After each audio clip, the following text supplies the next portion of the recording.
नमस्कार दोस्तों, मैं रोहतास कुमार आपका अपनी वीडियो में स्वागत करता हूं। कल यूट्यूब पर किसी एक एडवोकेट का इंटरव्यू देखा था, तो बड़ी हैरानी हुई कि एक एडवोकेट ऐसे सरेआम यूट्यूब पे झूठ बोल रहा है।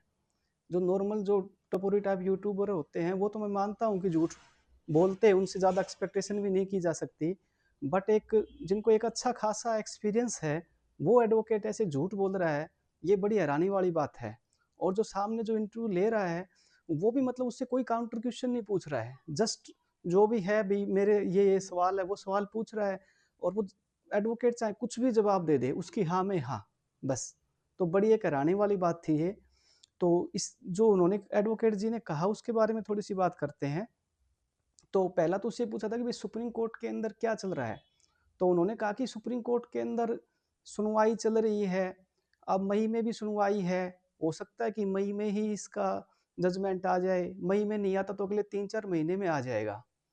तो मैंने कहा था कि अभी प्रमिला केस जीरो पे खड़ा हुआ है, एक बार भी आर्गुमेंट नहीं हुआ है उसके अंदर, और मई के अंदर भी उसकी कोई हियरिंग है ही नहीं। एक बस जो है एक रजिस्ट्रार के पास है, वो भी डॉक्यूमेंटेशन के लिए है।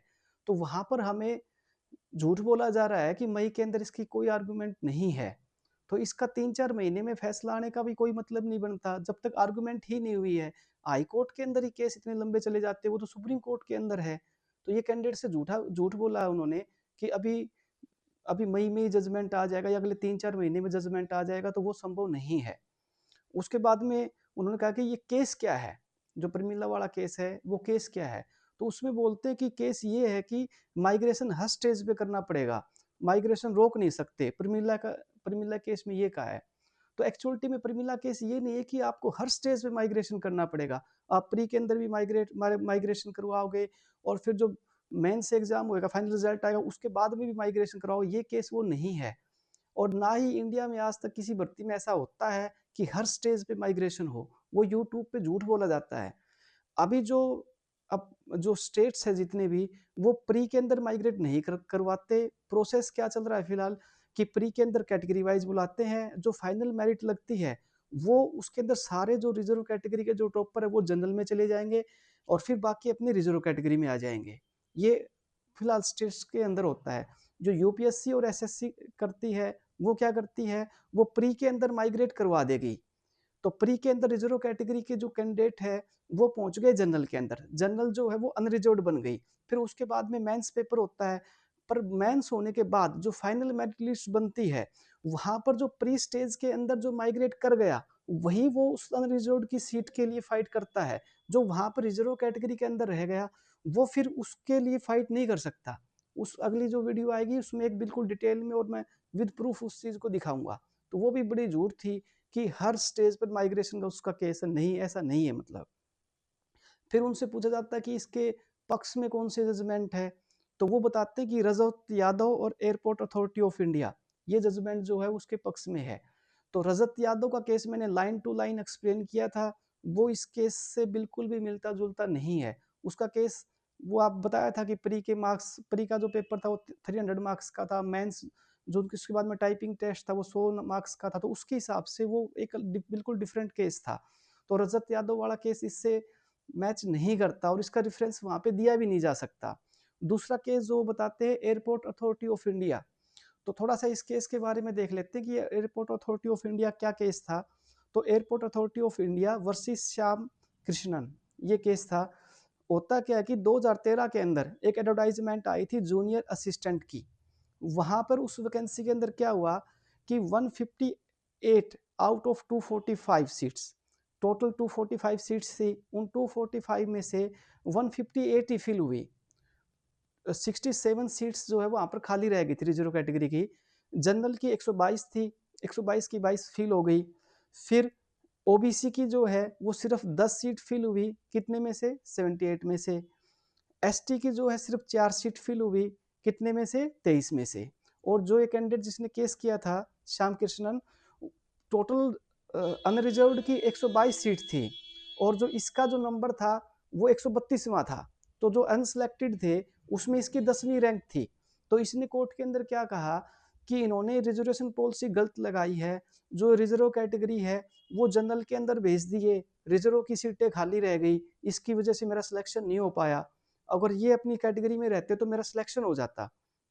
कुछ इस टाइप का केस था। और ये केस कहाँ पर हो रहा है? ये मेन जो फाइनल मेरिट लिस्ट बन रही है उसके लिए हो रहा है, प्री एग्जाम के लिए कुछ नहीं है। यहाँ पे जो मेन एग्जाम मेरिट लिस्ट बन रही है उसके लिए केस था।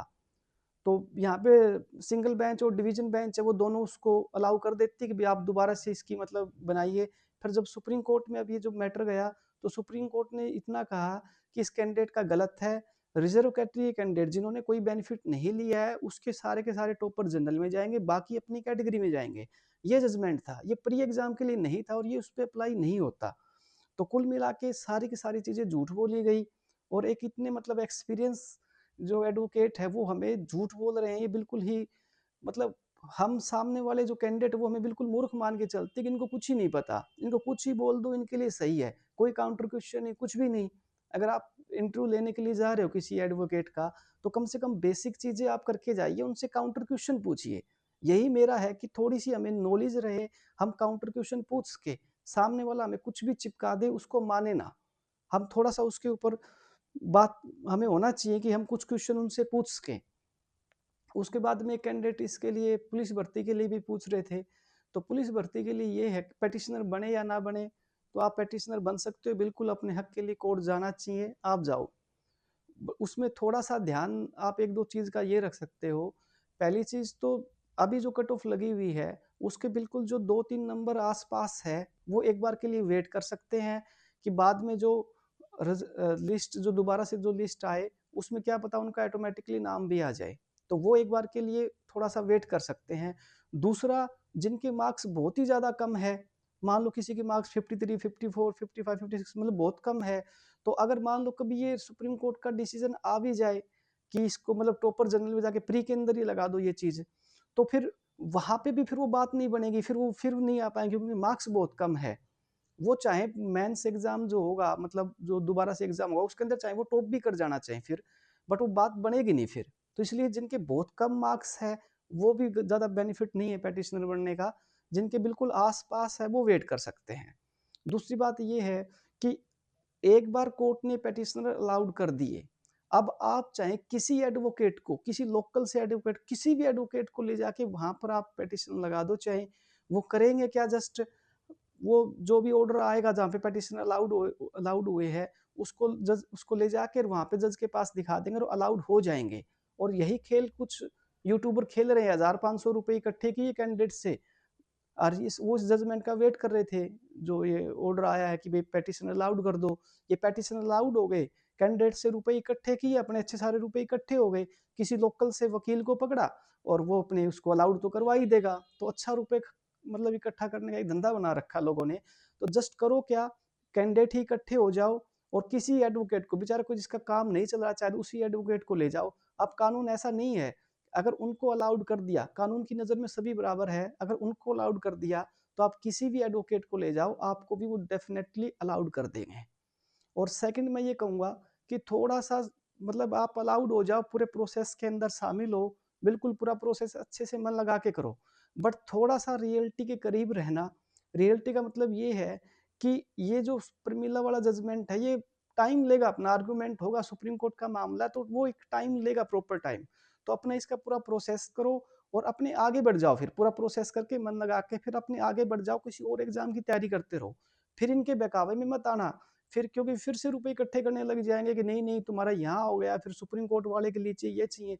नहीं, फिर वहां पर अपना प्रोसेस करवाओ और अपने आगे बढ़ जाओ। फिर वहां पर फिर ज्यादा उसका वो मत चक्कर में मत पड़ना किसी के, क्योंकि वो फिर से कुछ ना कुछ करने लग जाएंगे। और एक चीज ये थी कि कई बार जनरल कैंडिडेट भी पूछते हैं कि सर हमारा क्या होगा, भाई ये रिजल्ट जो मान लो कि जनरल कैंडिडेट के मान लो कि कम मार्क्स है, 55, 56, 60, 65, 65, 67 मान लो कोई ऐसे मार्क्स है, तो वो जनरल वाले सोच रहे कि बेचारे कभी रिजल्ट रिवाइज हो जाए, कभी हम बाहर निकल जाए, कभी रिजल्ट। ऐसा कुछ नहीं हो रहा है फिलहाल के लिए, आप बिल्कुल प्रोसेस में हो, जनरल वाले भी अपने मन लगा के तैयारी करो, मन लगा के प्रोसेस करो, अगर आपकी ज्वाइनिंग होती है तो बिल्कुल वो हो जाएगी। अब इसमें कुछ फिलहाल कुछ नहीं हो रहा है कि ऐसा कोई लिस्ट रिवाइज हो जाएगी, कुछ ऐसा कुछ नहीं हो रहा है। आप भी बिल्कुल सेफ हो, मन लगा के तैयारी करो। तो ये थी मेरी सलाह। धन्यवाद। ऐसे भी किसी की बातें मत माना करो। धन्यवाद।